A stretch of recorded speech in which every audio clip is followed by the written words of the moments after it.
Halo semuanya, welcome to Fab Talk Podcast. Bersama saya Kabinet Gentari Sadia. Sebelumnya izinkan saya memperkenalkan diri terlebih dahulu.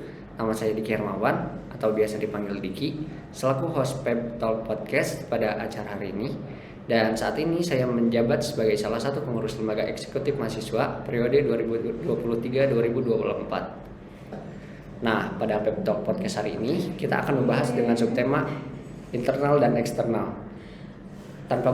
Tanpa perlu berlama-lama, langsung saja kita mulai Pep Talk Podcast episode ketiga. Nah, tepat di depan saya ini sudah kedatangan dua tamu atau narasumber yang hebat-hebat dan keren-keren nih. Lagi dan lagi narasumber dari lembaga eksekutif mahasiswa. Baik, Kang Teh, bagaimana nih kabarnya hari ini? Baik, alhamdulillah. Alhamdulillah cukup baik untuk di pagi hari ini. Insya Allah baik. Alhamdulillah. Oke, kita lanjut ya, Kang Teh. Tapi sebelumnya maaf nih, boleh dong memperkenalkan diri terlebih dahulu dari nama, angkatan, dan juga jabatan Akang dan Teteh di dalam lembaga ini. Mungkin bisa dimulai dari Tetehnya dulu ya, karena kita seringkali mendengar istilah kata ladies first. Oke, ya. Yang tadi kerekam. Oh, ya. Kamu doang nggak ini. Yeah. Halo Fab Talk, perkenalkan aku Santiri Pratiwi dari Angkatan 20 di LEM menjabat sebagai Kepala Bidang Pengembangan Aparatur Organisasi periode 2023-2024. Kenalkan ya semuanya.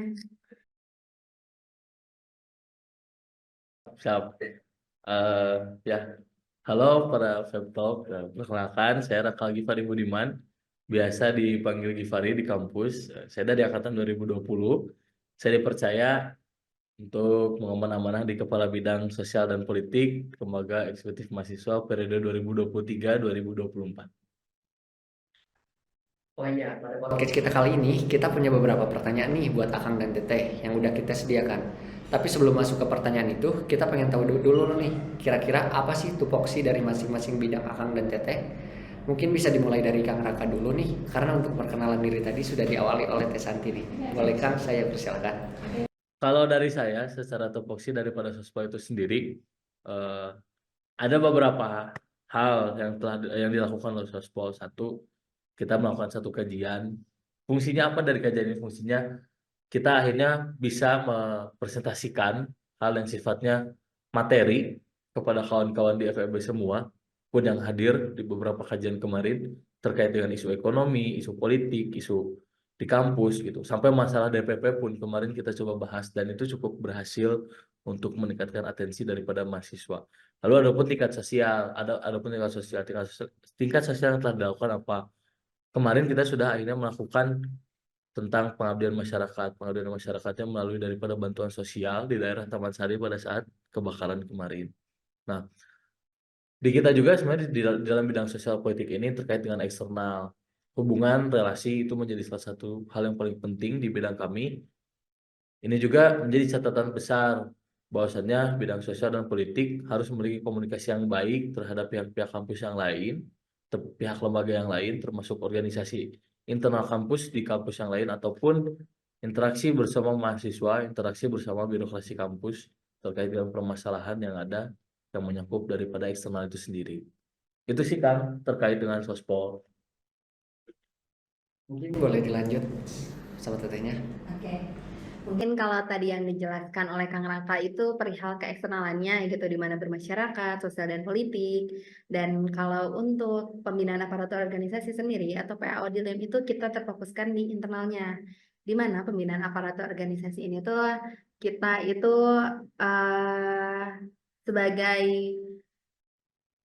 sebagai bidang di mana kita tuh harus menjaga dan membina dari semua yang ada di lemnya sendiri gitu. Yang minimal tuh di dalam internalnya sendiri. Di internal di sini tuh kita fokus utamanya itu di BPH-nya dan juga pengurusnya. Selanjutnya kita juga di seluruh pengurus HMPS-nya dan juga sampai ke mahasiswa Fakultas Ekonomi dan Bisnis gitu. Karena jangkauan kita di sini tuh LEM itu BEM-nya fakultas gitu. Dan untuk PAO-nya sendiri kita dibagi jadi 2 divisi, yaitu pengkaderan dan pengawasan.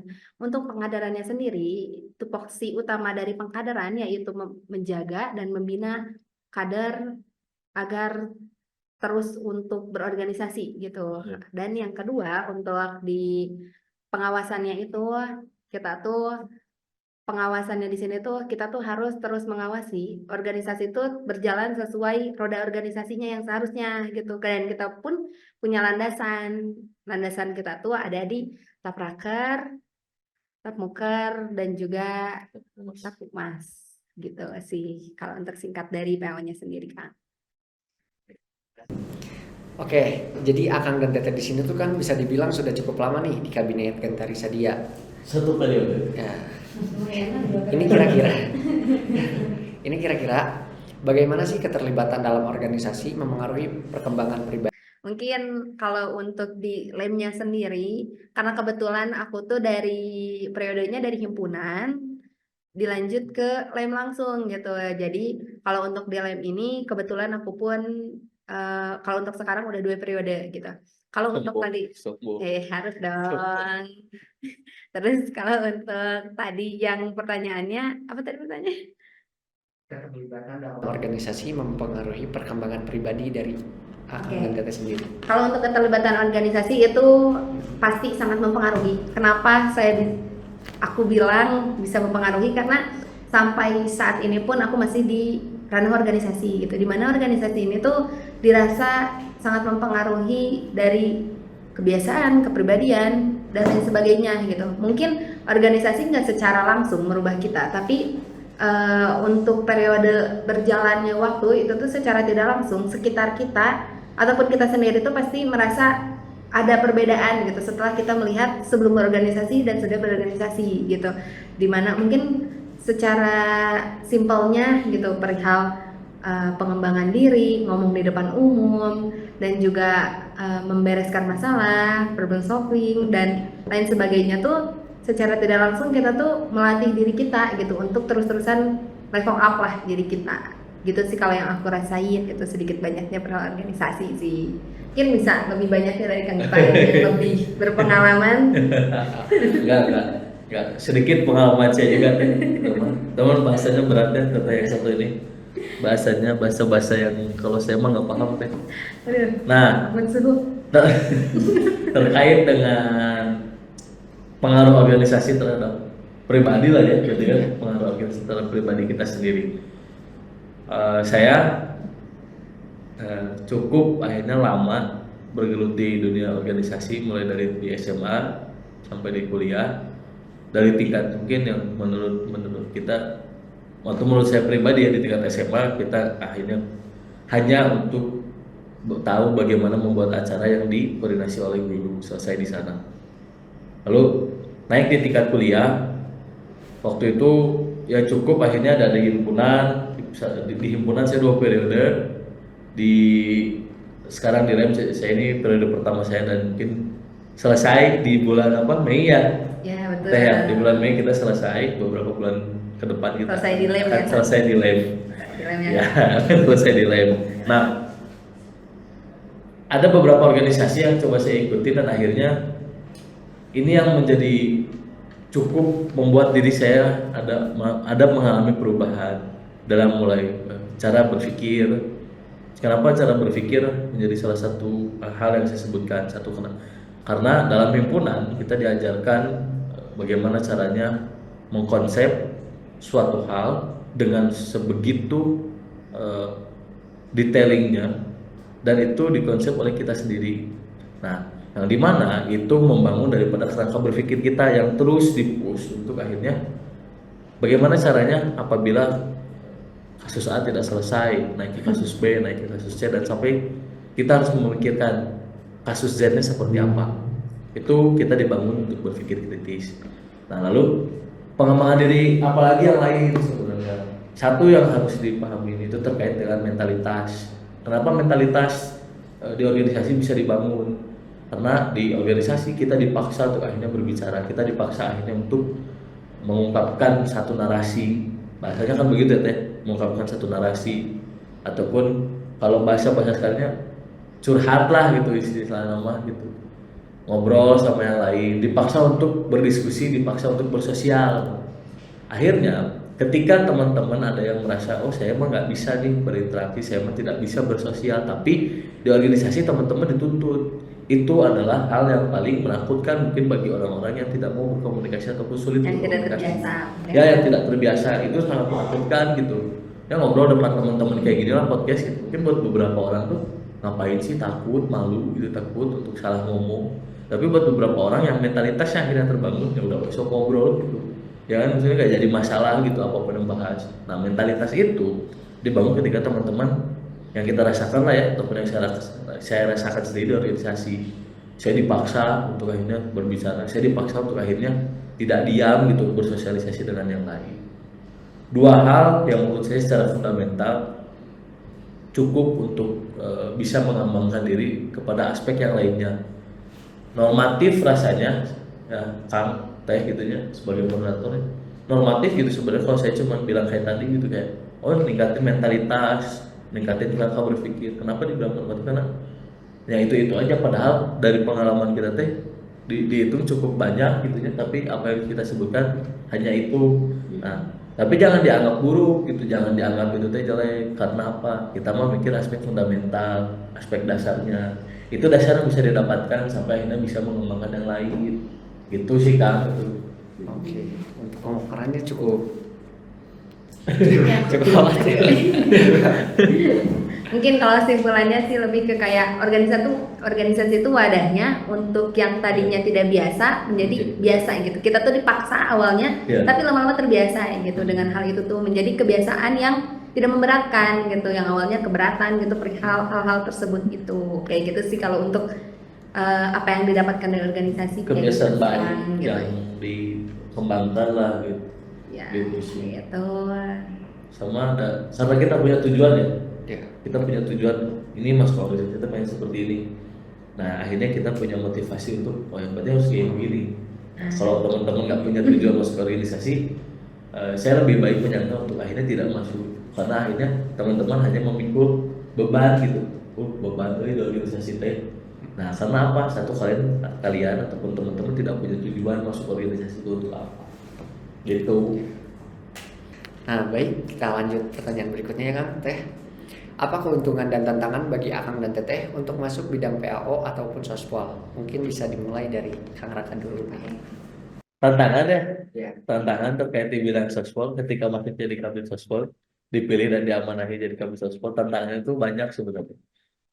Karena ini lembaga fakultas ataupun fakultas kita bisa bilang yang notabene tidak hanya dari satu jurusan. Itu tantangan saya satu. Itu waktu saya masuk diamanati jadi kepala bidang sosial dan politik. Satu itu kan tuh, saya tuh harus akhirnya bisa merasakan gimana nih saya menangani anak-anak yang tidak pernah saya ketemui. Dalam artian saya ada akuntansi, saya harus akhirnya satu rumpun, saya harus di bidang sospol tuh punya anak-anak yang dari bukan akuntansi aja gitu. Sedangkan saya nggak tahu kan pola mereka kayak gimana. Saya nggak tahu akhirnya kebiasaan mereka di manajemen, kultur di manajemen ataupun kultur di ekonomi keuangan. Saya kan kurang tahu gitu. Sehingga itu yang menjadi kesulitan dan ketakutan. Karena impact yang didapatkan itu belum tentu apa sesuai yang diharapkan gitu. Ketika kita menjadi kepala bidang pengen melakukan A, B sampai Z, tapi teman-teman juga kok begini sih ekspektasi teman-teman nggak sampai gitu. Nah itu yang saya khawatirkan di awal. Tetapi syukur alhamdulillah gitu. Dari awal periode dari bulan Agustus sampai per hari ini cukup baik akhirnya respon dari teman-teman, walaupun beberapa lika-liku terjadi itu belok kanan belok kiri turun turun bawah naik ke atas. Ya rada roller Rada coaster lah ya. roller coaster sedikit ya itu sering terjadi ya teh. Nah itu tuh apa ya? Ya ketakutan di awal sih, ketakutan di awalnya itu. Terus sisanya kenapa nggak terlalu khawatir, nggak terlalu takut? Karena udah saya pernah mengalami menjadi BPH juga di himpunan waktu itu jadi kepala bidang minat bakat dan keagamaan. Ya akhirnya cukup mengerti proses-proses ber-BPH itu seperti apa, tapi yang perlu saya tanamin pada diri saya sendiri itu terkait dengan ke anak-anaknya. Lalu kekhawatiran dan itu ada di siswa itu sendiri karena tantangannya adalah Sospolnya harus bikin kajian gitu. Sospol harus bikin kajian, harus bisa akhirnya. Targetan dari Akang ya Kang. Ya, ternyata dari saya Ya, sebenarnya ya. betul. Dari saya gitu. Iya dari saya. Bikin kajian gitu kan, bikin kajian. Terus saya tuh konsolin anak-anak ya kayak kemarin apa masalah DPP teh yang Betul. yang ada statement Yang dari lumayan fakultas. hektik lah ya itu. Ya lumayan chaos lah ya. Lumayan chaos sama para itu cukup chaos chaos itu cukup chaos karena kita menolak tapi itu tidak mau apa mengakomodir kemauan kita sehingga waktu itu dibuat konsol dengan waktu itu sebenarnya saya nggak mau konsol cuman kenapa ya sospol ini ditetapkan harus udahlah itu apa konsol cepat dan tekanan tuh muncul sumpah itu tekanan tuh muncul cepat konsol konsol sedangkan kita tuh kan kayak sabar sabar dah harus dikaji dulu gitu maksudnya itu kita kajian cuman beberapa menit itu kita di hari H kita kajian dulu sama anak-anak yang lain sama BPH baru digas konsol malam itu juga dengan ekspektasi yang kecil ya dengan harapan masa itu paling anak-anak lembaga masanya gitu tapi tanpa disadari ya tanpa kita eh, ngeh gitu ya sama kondisi keadaan waktu itu di sana pas udah ngeh lihat kondisinya kok rame gitu Ternyata banyak yang ternyata merasa banyak resah. gitu ternyata memang banyak yang merasa resah dan di situ adalah tantangan sospol mengkhawatirkan keresahan-keresahan mahasiswa yang itu harus diokomodir sama sospol di bagian hal tersebut gitu. Nah, itu tuh tantangan dan kekhawatiran saya gitu. Takutnya teman-teman punya ekspektasi lebih oh ada bidang sospol saya tinggal ngaduin ke sospol nanti sospol bisa ngadu ke Birokrasi. birokrasi kan nggak gitu gitu soalnya kita juga sama birokrasi mah ya kadang Ada aja ada lah. aja lah ya kadang Tapi ribut tetap gitu bersinergi. tapi tetap bersinergis mungkin ya.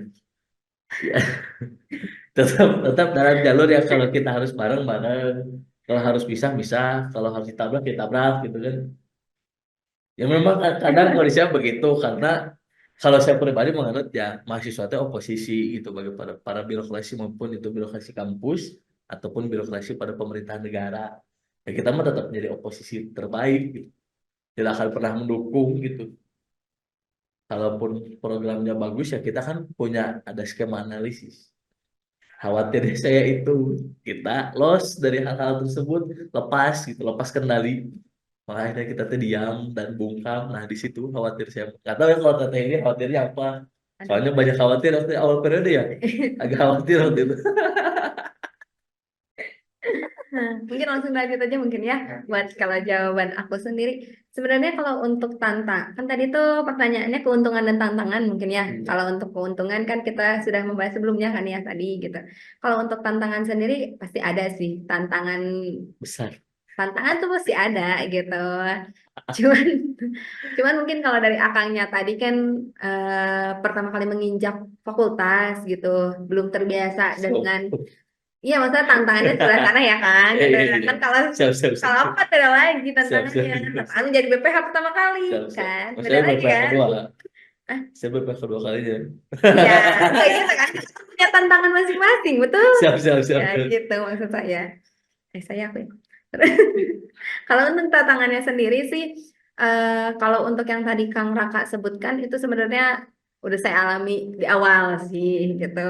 Dan mungkin kalau untuk sekarang poin plusnya sudah mulai terbiasa gitu, di mana fakultas tuh ada 3 jurusan dan yang tadi sudah dijelaskan juga, ya itu tantangan pertama kali masuk fakultas itu pasti semuanya merasakan hal itu gitu. Dan kalau untuk lebih spesifiknya lagi gitu, kalau tadi pertanyaannya ke PAO-nya sendiri gitu, tantangan menjadi kabit PAO-nya sendiri, gimana ya?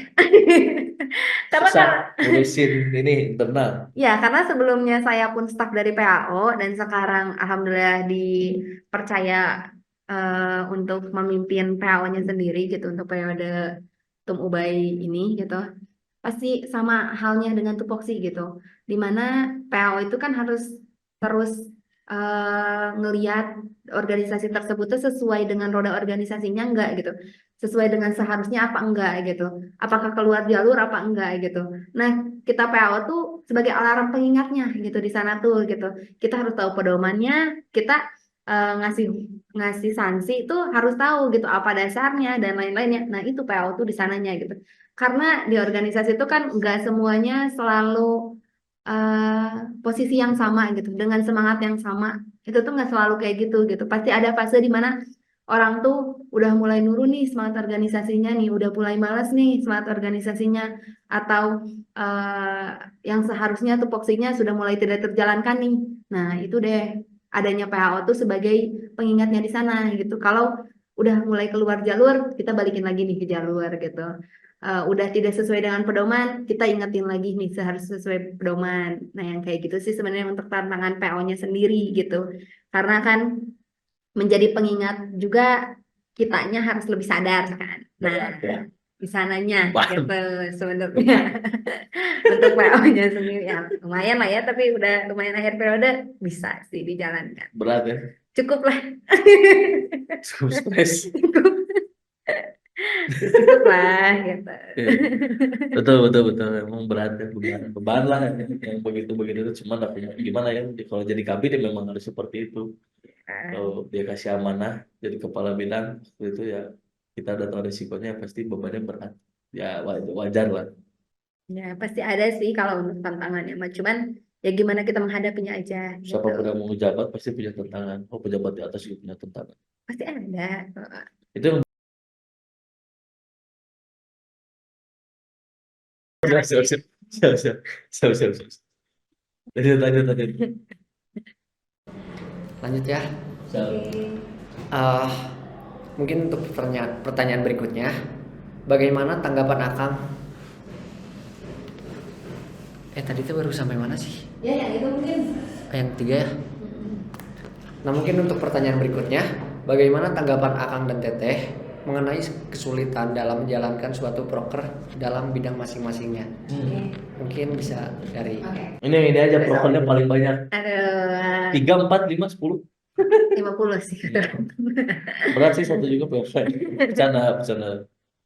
Mungkin karena kebetulan juga PAO tuh proker pertama gitu di LEM sendiri. Ya proker pertama kan PAO. Duh. Raker, Oh, proker iya. pertama Oh, iya. dari Iya, LEM siap, siap, tuh siap, siap, siap. PAO dulu gitu guys, maksudnya gitu. Dimana proker dari PAO sendiri itu ada Raker, PKKMB, dah. Yang cuma dua, yang cuma dua ya? Ya kan dua doang. Oh ya, itu Ya, kan selebihnya kegiatan. kan kegiatan gitu kita bentuknya. Upgrading kaderisasi ya. Ya gitu. Dan Gila ya. ya gitu lah ya. Kalau untuk program kerja, karena di LEM itu sistemnya ada program kerja dan juga ada kegiatan gitu. Itu tuh ada beda caranya juga gitu, atau beda sistemnya juga gitu. Kalau untuk program kerja itu lebih tersistematis, tapi bukan berarti kegiatan tidak tersistematis sebenarnya. Dan kalau untuk tadi tantangan dari pertanyaan akangnya, tantangan dari program kerja, menjalankan program kerja, mungkin yang tadi disebutkan gitu. Kalau semuanya itu pasti ada tantangannya. Dan kalau untuk spesifik ke program kerja, karena sebenarnya kalau untuk program kerja pertama Raker, itu tuh tidak terlalu memberatkan. Kenapa tidak terlalu memberatkan? Karena itu bisa dihandle oleh PO-nya tersendiri, hanya PO-nya aja gitu. Karena itu tuh hanya, Raker tuh kan landasan kita untuk satu periode ke depan. Jadi itu tuh hanya membahas mengenai apa-apa saja yang harus ditetapkan gitu di TAP Raker gitu. Dan selebihnya itu program kerja yang lumayan lah ya Kang, yang itu ya. Apa program yang mana? PKKMB Kang gitu. Saya nggak ikut. Nah, Saya program kerja kedua ini lumayan lah ya, banyak kenapa cerita. tuh spill dong kakak? Lumayan banyak cerita juga gitu. Dimana yang pertama sih kalau untuk tantangan program kerja PKKMB itu kita melibatkan banyak pihak eksternal gitu Kang. Kalau di sini tuh yang pertama tuh pihak volunteer gitu. Karena di LEM-nya sendiri itu merasa kurang gitu untuk kepanitiaannya, makanya kita menarik mahasiswa, seluruh mahasiswa FEB yang emang ingin berorganisasi dan ikut kepanitiaan gitu sebagai volunteer di program kerja PKKMB ini Dipatok kan gitu. kemarin? Ya, beberapa. 2020 sampai 2021 doang. Ya, gitu ada ketentuannya juga gitu, ada syarat dan ketentuannya juga gitu. Dan di program kerja ini tuh itu mungkin yang pertamanya gitu, di mana kita ngambil pihak eksternal untuk menjadi bagian dari menjalankan program gitu, seluruh konsep dan lain-lainnya kita ikut libatkan gitu. Jadi mereka tuh kita juga harus tahu bukan batasan, ya batasan sih sebenarnya gitu karena mereka tuh kan melihat lemnya kayak gimana secara tidak langsung gitu dari PKKMB ini gitu, melihat lemnya kayak gimana dan sampai mungkin di sana pun bisa menumbuhkan ketertarikan ke lemnya sendiri gitu. Jadi membuat stigmanya mereka ke lem gitu. Makanya di sini pun menjadi tantangan gitu kita melibatkan volunteer. Terus yang kedua juga di PKKMB ini tuh kita banyak pemateri dari eksternal gitu yang kita libatkan gitu. Makanya di sini tuh harus dalam menjalankan program kerjanya itu harus tersistematis juga gitu. Karena kita melibatkan banyak eksternal gitu. Kalau misalnya ada kesalahan setelah sedikit pun kan mereka tidak ingin tahu. Yang mereka tahu itu hanya sesuai kesepakatan dan lain-lainnya gitu. Nah, itu tuh yang harus kita pantau dan harus kita terus Tinjau. ya gitu untuk ininya gitu.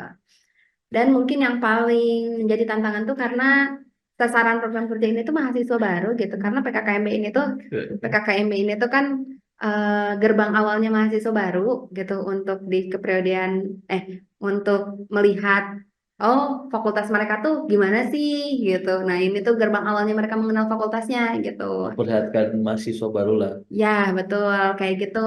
Jadi makanya dalam konsepnya, dalam teknisnya, lapangannya, dan lain-lainnya, kita tuh harus memikirkan panjang juga gitu. Karena ini tuh mereka tuh melihat FEB tuh secara tidak langsung pertama kalinya itu melihat dari PKKMB-nya gitu. Kalau itu benar-benar tantangan sih kalau untuk di PKKMB gitu. Ya alhamdulillah sekarang sudah terlaksana lah untuk PKKMB ini gitu. Seru ya. Seru banget gitu. Coba mahasiswa baru siapa tahu ada yang nonton kan. Kalau ada yang Bisa nonton, kalian melihat. tahu kan? Kalau kalian mencap FEB gimana, kalian tahu kan waktu itu gimana? Nah, kayak gitu. Oke. Boleh kan mungkin dilanjut buat Akang. Tadi itu tantangan terkait dengan program kerja, Ya. yang terkait program kerja. Nah, sebenarnya simpel sih kalau saya mah tantangannya satu, perseteruan. Tantangannya di sana. Kalau dengan siapanya mah Teh Santi lebih tahu lah. Ya, Banyak sih sebenarnya. Tantangan sebenarnya sini ya. perseteruannya nggak bercanda-bercanda. Nah, sebenarnya yang kita menjadi tantangan itu adalah pembuatan konsep. Kenapa pembuatan konsep? Karena apa kerangka daripada konsep itu sendiri harus jelas. Acara acara A ini mau dibawa kemana? Eh, Terkait sampai temanya tuh kita ada ini ada runtutannya, ada pembuatan maksud, ada pembuatan tujuan, baru sampai tema. Ini tuh harus ada kesinambungan dari maksud nanti ke tujuan kesinambungan di poin-poin di tujuan itu dengan maksud apa, nanti masuk ke tema kesinambungan daripada tema dengan maksud dan tujuan apa. Nah itu nah itu yang akhirnya tantangan buat kita. Karena apa? Tidak semua ini orang paham tentang bikin maksud dengan diksi kata yang begini, bikin tujuan dengan diksi kata yang begini, itu tidak semua orang paham. Konsepnya mungkin ya kan. Iya, konsepnya. Programnya dong kan ke Bali kan. Ini Sabar, program ini kerja sabar. Teteh keluar menekan. kota ini, keluar pulau ini. Si teteh menekan, udah, jangan menekan, sabar. Kan tantangan membuat proker, tantangan di proses sport. Itu dulu, fundamentalnya dulu. Semua kan Oke, siap. kita ngomongin fundamental. Oke. Dua, itu terkait dengan penentuan waktu sebenarnya pas waktu di awal apakah kita sanggup ataupun tidak di tanggal-tanggal tersebut. Nah itu yang perlu diperhitungkan kembali. Nah yang ketiga apa?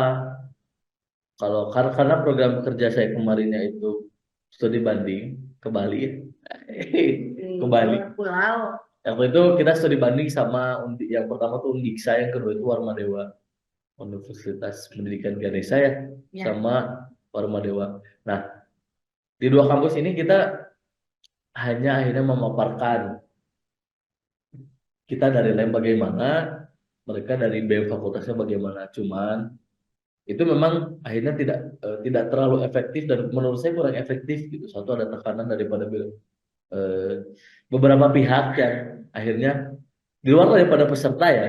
Itu saya sudah kasih clue di luar daripada beberapa peserta, di luar dari peserta ada pihak yang menekan untuk akhirnya udah cepet aja gitu stubannya, ini biar langsung wisata gitu. Nah Sedangkan secara substansinya saya ke sana tuh butuhnya untuk bersosial, saya butuhnya untuk komunikasi. Gimana sih akhirnya BEM fakultas di sana, gimana sih akhirnya cara mereka bekerja, bikin program dan lain-lain. Gimana sih caranya mereka bisa bersinergis dengan pihak birokrasi kampus? Karena apa? Kalau saya contoh mereka ya, itu cukup dekat dan cukup erat hubungannya dengan birokrasi kampus. Tidak akhirnya banyak berseteru, tidak akhirnya banyak ketegangan, tidak ada itu sampai akhirnya mereka tuh punya slogan karena kita mah selalu cinta damai. Damai. Katanya tuh gitu ya, cinta Damai kan damai, gitu ya Kang. cinta. Saya cinta damai gitu. Saya sepakat ya dengan cinta damai gitu. Cuman ternyata itu tidak bisa diterapkan di sini mah itu memang memang di sini mah konsepnya itu melawan gitu, berseteruan. Emang kadang Kang ini offset ya. Gimana ya? Memang kadang di sini mah konsepnya itu melawan gitu ya. Karena pengen satu perubahan itu katanya mah harus melawan padahal mah melakukan perubahan itu ya melalui gerakan gitu bukan melawan tapi pergerakan. Bukan berarti melawan ya Kang Bukan ya. berarti melawan. Itu jangan dinotabenkan oh Oke, oke. kita melakukan pergerakan kita berarti melawan gitu ataupun tidak nurut sama birokrasi. Enggak, bukan begitu. Nah, Kita gitu. cuma pengen perubahan yang ideal gitu untuk mahasiswa, bukan yang Sepakat, cuma sepakat pengen Kang. uang. Nah, Lanjut Kang. nah terkait dengan program, tantangannya di sana kemarin tuh tantangannya udah masuk. Kita teh harus cari kampus di luar Bandung. Sebenarnya planningnya tuh kemarin tuh pengennya deket Jakarta, kalau enggak ya Malang. Targetnya tuh kalau di Malang tuh UB, Jakarta tuh ya kampusnya ke UI. Ya, Jakarta sebelum Jakarta lah gitu kan UI mah ya. Belum masuk Jakarta. Kenapa? Kalau menurut saya secara substansi jelas mereka punya lembaga yang cukup baik dari sektor advokasi, dari gerak advokasi buat mahasiswa, advokasi masyarakat. Itu cukup jelas itu karena mereka punya track recordnya ke sana. Track recordnya cukup baik. Cuman eh, base data lewat GFOM, karena saya juga kalau bikin kegiatan harus atas dasar keinginan mahasiswa. Ya kan kita ada untuk mahasiswa, betul? Iya betul betul. Based on datanya betul. Secara GFOM-nya pengennya ke Bali. Saya mah pengennya tuh ke Jakarta atau ke Malang. Cuman kan kita harus mengakomodir kepentingan daripada mahasiswa atau kemauan mereka di luar daripada kepentingan kita pribadi. Cukup menarik sebenarnya terkait dengan tantangan praktek Kang Diki. Karena dari beberapa program kerja di luar daripada program kerja saya pribadi ya, terutama program kerja si tetehnya ya, Mas. Nah, iya, Mas. program kerja si teteh menarik gitu. Karena ini mau ini kita bongkar ya tanpa ada maksud apapun ya. Bukan yang mana nih, Kang? Ya Yang mana? mahasiswa angkatan 23 volunteer waktu itu dan pengurus lem dan siapapun yang lihat waktu itu bisa tahu perseteruan yang cukup hebat gitu. Cuman itu teh jangan akhirnya didiskreditkan jelek. Bukan. Itu bentuk daripada kita kecewa terhadap aturan yang ternyata juga tidak ditegaskan oleh pihak birokrasi. Tapi pihak birokrasi ingin selalu akhirnya dimengerti. Nah di situ sebenarnya tantangan kita teh gimana caranya setiap broker ini harus bersinergis dengan pihak birokrasi, sedangkan terkadang keputusan-keputusan pihak birokrasi ini tuh yang menurut kita tuh kurang pas gitu. Misal kita tuh pengen ngadain kaderisasi. Pola kaderisasi kan yang terkenal dari zaman abang-abangan dulu ya, yang tahun 80-an sampai tahun 2000-an banyak. Cek abang-abangan tuh dipukul, dilempar kursi. Ya, itu kan selalu terjadinya dalam organisasi itu selalu terdengar. Makanya teman-teman tuh banyak yang nggak mau masuk, terus takut dimarahin, takut dilempar kursi, takut dibentak. Padahal kan skemanya nggak begitu. Seiring berkembangannya zaman gitu. Nah itu pihak dikaderisasi menjadi tantangan waktu itu. Kenapa? Dengan pihak birokrasi itu selalu bertentangan. Pihak birokrasi takut kalau kita ada perpeloncoan. Dan kita juga manusia-manusia generasi Z gitu. Yang udah nggak berpikir ini kayaknya orang perlu dipukul deh kan nggak gitu. Kayaknya orang perlu dipukul deh kan nggak gitu konsepnya. Terus kayak kita dari kaderisasi nanya ngisi materi nyampein materi atau ada yang bertanya ini orang banyak banyak tanya lu lempar kursi kan nggak gitu konsep kan nggak gitu kan kita makin berkembang lah zaman pola kerangka berpikir makin berkembang akhirnya sudah tidak zaman seperti dan pihak birokrasi itu harusnya bisa dan mengerti ke sana pola pikirnya jangan kolot gitu jangan tua ya umur boleh tua pikiran jangan ya kan Oke, ikut nih. waktu itu juga berseteru teteh kan berseteru yang Coba ribut kan boleh di Kayaknya harus agak dilanjut aja ya kan, Ya mungkin cukup agak sensitif terkait dengan tantangannya. Begitulah tantangan kita di program kerja ya Teh. ya pasti banyak, pasti ada.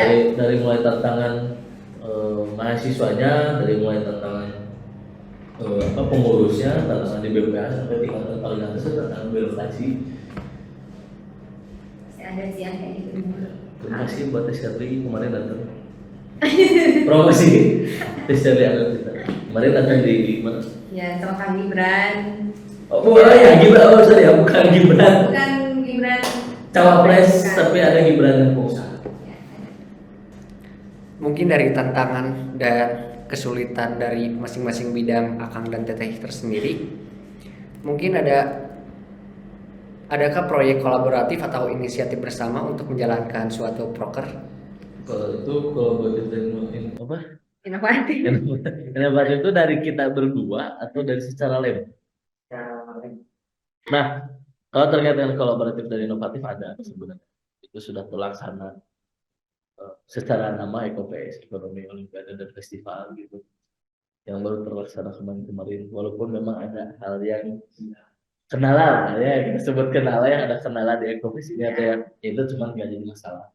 Bukan jadi permasalahan dan bukan jadi soal buat kita. Cuman itu terobosan baru kita.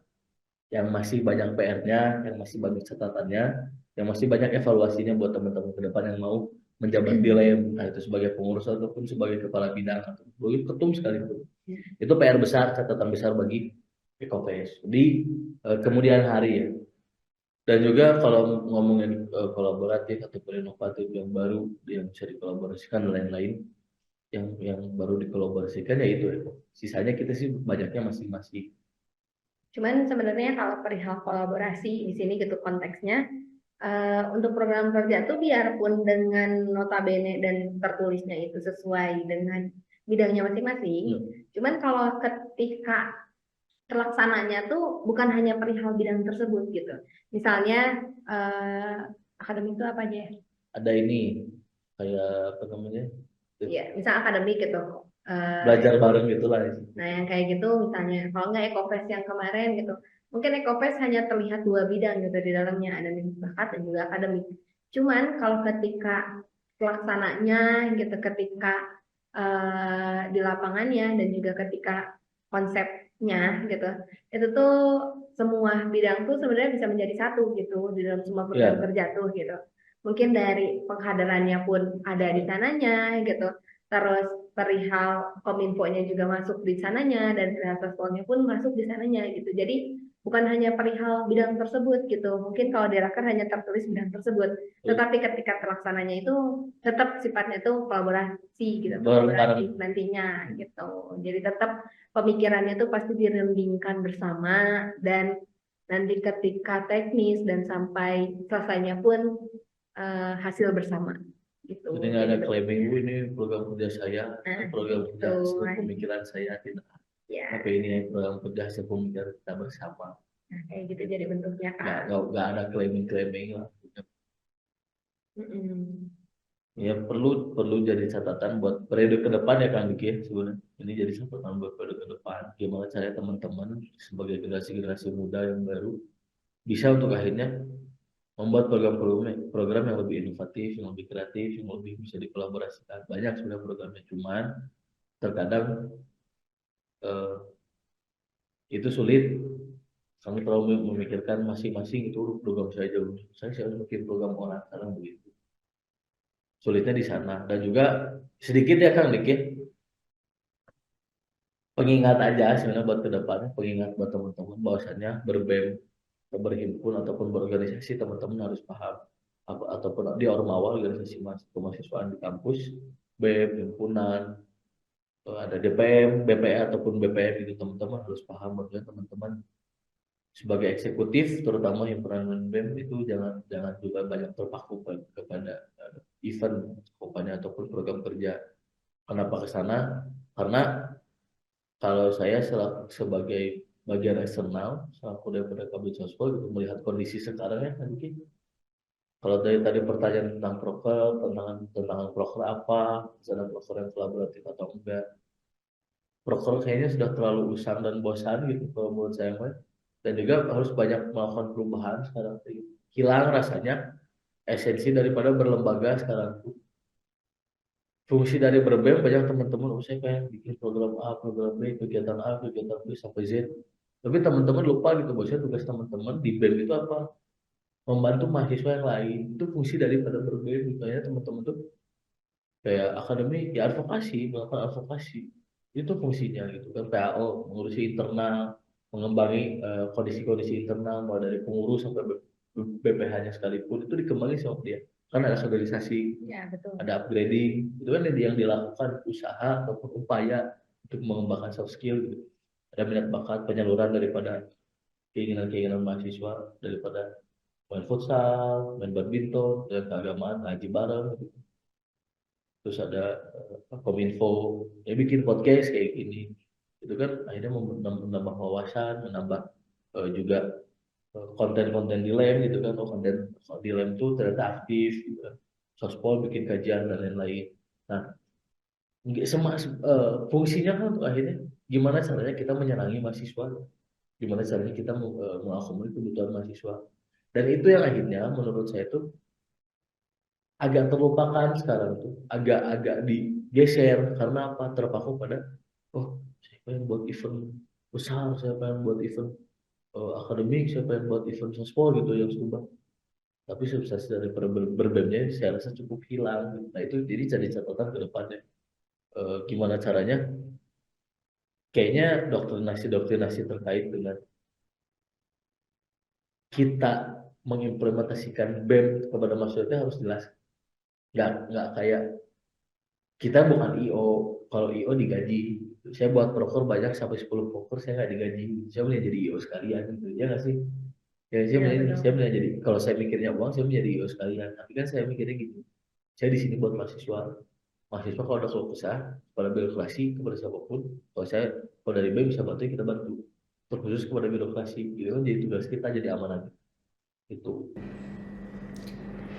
Jadi seperti jembatan untuk aspirasi mahasiswa itu kepada birokrasi Ya, ya. Ya, yang di atas kalau begitu kan. katakan kita ada untuk mahasiswa gitu. Ya, dari makanya Jembatan. ini mahasiswa harus tahu.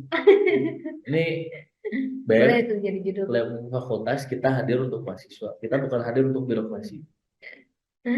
Kayak gitu. Cuman kita lebih dekat dengan birokrasi jadinya gitu. Makanya mahasiswa kan nggak bisa langsung ke birokrasi gitu. Pasti ada batasan-batasan. Nah, makanya kita itu mungkin yang tadi akan Itu kalau digambarin ada jadi kayak segitiga. Dari segitiga gini. Posisi mahasiswa di mana? Di tengah. Birokrasi di mana? Di atas. Terus mahasiswa di mana? Di bawah. Mahasiswa butuh aspirasi. Mahasiswa mengaspirasikan. Dia butuh tarikan suara di atas. Nah, kita sebagai penyambung di tengah-tengah itu tarik dari atas ke bawah. Ya, ini mahasiswanya lagi begini, coba lihat ke bawah. Nah, gitu. Gitu tarikannya kalau yang saya lihat. simpelnya kayak gitu. Simpelnya begitu. Tenang, kita hadir untuk mahasiswa. Nah, mungkin setelah menyampaikan beberapa pembahasan tentang kolaboratif ataupun kesulitan dalam berorganisasi, adakah program pengembangan keterampilan yang dapat membantu mahasiswa dalam mencapai keunggulan di kampus ini? Mungkin bisa dari Raka dulu. Dari saya, nggak apa-apa. Nah, terkait dengan program pengembangan sebenarnya bukan program kerja, tapi jatuhnya kalau di saya itu kegiatan. Tadi ada bentuknya kajian. Waktu itu saya melakukan kajian tentang kajian ekonomi, karena waktu itu selepas pulang saya dari Surabaya, itu ada terkait dengan ISMEI, Ikatan Senat Mahasiswa Ekonomi Indonesia, itu ada acara seminar waktu di Surabaya itu tentang ekonomi. Nah, saya coba bawa pembahasan itu ke Bandung waktu itu di kampus. Saya bahas tentang pembahasan di ISMEI, lanjut daripada ekonomi, keberlanjutan ekonomi. Materinya tuh Kang Herhen waktu itu, mantan ketua umum LEM juga di periode 2 tahun kemarin. Kang Herhen waktu itu materinya cukup baik akhirnya, respon daripada mahasiswa, pengembangan dirinya sebelah mana. Kita akhirnya mencoba memberitahu teman-teman, mencoba mengedukasi teman-teman di kampus terkait dengan kondisi ekonomi, mulai dari APBN yang digunakan, APBD, sampai dengan pembangunan kereta cepat, sampai waktu itu tuh ada kasusnya tuh yang apa waktu itu tuh terkait dengan e-commerce dan lain-lain itu tuh kita bahas di sana gitu. Tingkat ekonominya bagaimana. Nah itu pengembangan dirinya sebelah mana, bukan pengembangan dirinya tapi edukasi daripada yang kita berikan terkait dengan informasi eh, isu-isu ekonomi yang di Bandung. Lalu apalagi waktu itu kita coba kajian-kajian kayak KMO. Itu kita coba bahas KMO itu apa, kepemimpinan manajemen organisasi. Jadi kita coba bahas lagi. Terus kita konsolidasi, itu akhirnya mengembangkan diri teman-teman mahasiswa untuk berani mengangkat suaranya yang awalnya dia diem gitu terkait dengan oh saya teh butuh untuk ngobrol, saya teh butuh untuk menyampaikan pendapat. Kita buka ruangnya itu di konsolidasi. Banyaklah akhirnya menyampaikan terkait keresahannya DPP waktu itu kan, terkait keresahannya remedial. Itu disampaikan sama mereka yang kita catat. Itu kan pengembangan soft skill, kita menyediakan ruang pengembangan, teman-teman pergunakan dengan baik. Makanya ini hal yang sangat disayangkan kalau akhirnya di periode sekarang lembaga eksekutif mahasiswa dianggap tidak bisa mengembangkan mahasiswanya. Menurut saya bukan kita yang tidak bisa mengembangkan mahasiswanya. Coba catat berapa kali kajian yang kita buat, berapa kali eh, obrolan-obrolan singkat yang kita buat, dan berapa kali juga kita tidak dihadirkan dengan mahasiswa yang cukup masif gitu. Kita bukan defense untuk membela diri gitu di sini, cuman kadangkala teman-teman harus objektif melihat suatu hal tuh. Kalau lem dianggap tidak bisa membuat kegiatan yang mengembangkan mahasiswa, saya bisa tanya balik, sebelah mana? Sebelah mana kita tidak mengembangkan mahasiswa? Karena kita udah bikin kegiatannya, teman-teman yang kemana? Nah, kan begitu. Itu kan kadang pertanyaan-pertanyaan yang sifatnya selalu ditanyakan ya, di akhir-akhir periode mumus. Lem tidak bisa mengembangkan mahasiswanya, lem lupa sama mahasiswanya, lem tidak boleh. Loh, kita udah buat, teman-teman yang kemana? Itu pertanyaan yang perlu ditanyakan kembali kepada yang lain. Nah, tidak luput akhirnya kita tidak mau saling menyalahkan, ya kita tetap akhirnya membuat terus membuat, mau itu yang nanti yang hadir kajiannya cuma 2 orang, 3 orang, 5 orang, kita mau tetap gas aja. Ini kan demi kepentingan mahasiswa, ini demi kepentingan eh, tujuannya kita bangun. Tujuannya apa? Untuk ngembangin mahasiswa. Dan jangan lupa nanti di minggu depan, di minggu ini kita lem Insya Allah terkhusus daripada Sospol akan membuat kegiatan daripada bedah bedah film. film ataupun nobar film. Filmnya film tentang pergerakan. Itu Suhobi, tentang aktivis pada masanya waktu itu. Itu kita punya tujuannya di situ. Pola pergerakan sudah menurun dari tingkat mahasiswa karena sudah tidak adanya kepercayaan terhadap gerakan-gerakan yang ada. Kita coba bangun kembali dengan doktrinasi melalui bedah film. Karena menurut saya bukan hal yang buruk mendoktrinasi kawan-kawan untuk hal seperti itu. Nah itu adalah proses pengembangan diri. Jangan lupa datang guys. Jangan lupa datang. Tanggalnya nanti bisa dilihat di Instagram Lab. Nah ini kalau dari datanya nggak tahu karena ini Tidak ada. yang sangat punya kegiatan untuk terus Aduh. skill tuh ada di sini. Aduh. Kalau tadi perihal pertanyaan pengembangan keterampilan ya Kang gitu. Kalau untuk PAO-nya sendiri sebenarnya karena kita tuh ke ranah internal gitu. Kita tuh lebih fokus di pengembangan internalnya sendiri gitu. Lewat kegiatan-kegiatan yang dilakukan di LEM sendiri itu ada kaderisasi, ada upgrading gitu. Itu tuh hanya perbedaan sasaran gitu. Tapi sama halnya atau outputnya tetap sama, yaitu untuk pengembangan skill atau keterampilan gitu. Dan kalau untuk kaderisasinya sendiri, kita itu difokuskan ke pertamanya itu kita melakukan upgrading gitu. Kenapa upgrading yang kita pertamakan gitu, diawalkan dengan upgrading? Karena upgrading itu kita ke internalnya labnya sendiri gitu. Kita tuh di sana tuh pengembangan dalam berdiskusi gitu, ada materinya juga di sana gitu. Terus ada diskusi barengan juga dan lain-lainnya gitu. Dan dilanjut itu tuh ada kaderisasi. Ini tanahnya lebih tingkat lagi. Kenapa saya ngomong lebih tingkat lagi itu karena tingkat lagi itu karena sasarannya itu bukan hanya perihal ke internal lemnya sendiri. Kita itu sasarannya itu di seluruh MPS kita undang gitu dari BPH dan juga seluruh pengurusnya gitu ya. Alhamdulillah waktu itu terlaksananya di Lengkong juga. Terus kalau untuk ke mahasiswanya, kita tuh pengembangannya sebenarnya kita tidak menuntut untuk mahasiswa gitu, karena mungkin yang tadi udah dijelaskan itu di mana kita juga ada beberapa kegiatan atau program kerja yang melibatkan mahasiswa sebagai volunteer gitu di sini tuh. Ya. Kenapa sebagai, maksudnya di sini tuh volunteer tuh atau menjadi kepanitiaan itu banyak belajar gitu dari sana tuh. Mereka bisa ketemu orang baru gitu, gimana relasinya mereka gitu. Terus juga mereka bisa berdiskusi dengan yang lain gitu, dimana banyak pemikiran-pemikiran baru gitu. Terus juga mereka dilatih untuk mengatur waktu gitu di kampus, kegiatan kampusnya mereka sibuk gitu dengan kuliah dan lain sebagainya, tapi mereka juga harus ada tanggung jawab untuk rapat. Nah itu tuh secara tidak langsung mereka juga dilatih untuk memanajemen waktu gitu. Ya, memanage waktu. Dan banyak sih sebenarnya kalau yang dilatih kayak problem solvingnya gitu, menyelesaikan masalah dalam satu divisi. Misalnya ada masalah, mereka juga secara tidak langsung mau nggak mau mereka dilatih untuk berpikir gimana sih menyelesaikan masalah sampai selesainya masalah gitu. Terus sampai dari awal rapat sampai selesai, sampai di teknisnya nanti di hari H, mereka juga harus tahu cara menyelesaikan masalah, cara ngomong di depan umum. Jadi pasti banyak yang dilatihnya gitu kan kalau untuk melibatkan mahasiswanya. Kayak gitu sih kalau untuk program kerja ataupun yang dilakukan dalam pengembangan keterampilan. Gitu kan.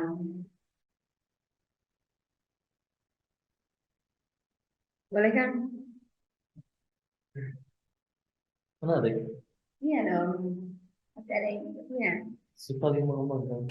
Mungkin setelah membahas tantangan, kesulitan, kolaboratif, serta fokus utama dalam bidang masing-masing, bagaimana sih evaluasi kinerja yang dilakukan dalam bidang PAO dan Sospol, serta bagaimana hasilnya digunakan untuk perbaikan di masa mendatang? Dua bidang. Kalau untuk evaluasian dari bidang PAO-nya sendiri, sebenarnya karena untuk tupoksinya PAO itu harus pengingat dari rodanya organisasi, berjalannya lem gitu untuk periode dari awal sampai sekarang terakhir gitu, kita udah melewati berbagai program kerja, kegiatan, dan juga itu pasti banyak tantangan dan lain hal sebagainya gitu. Mungkin kalau untuk catatan lah ya, sedikit catatan untuk PAO gitu dari periode Kang Ubay sekarang gitu, untuk Ubay sekarang lebih ke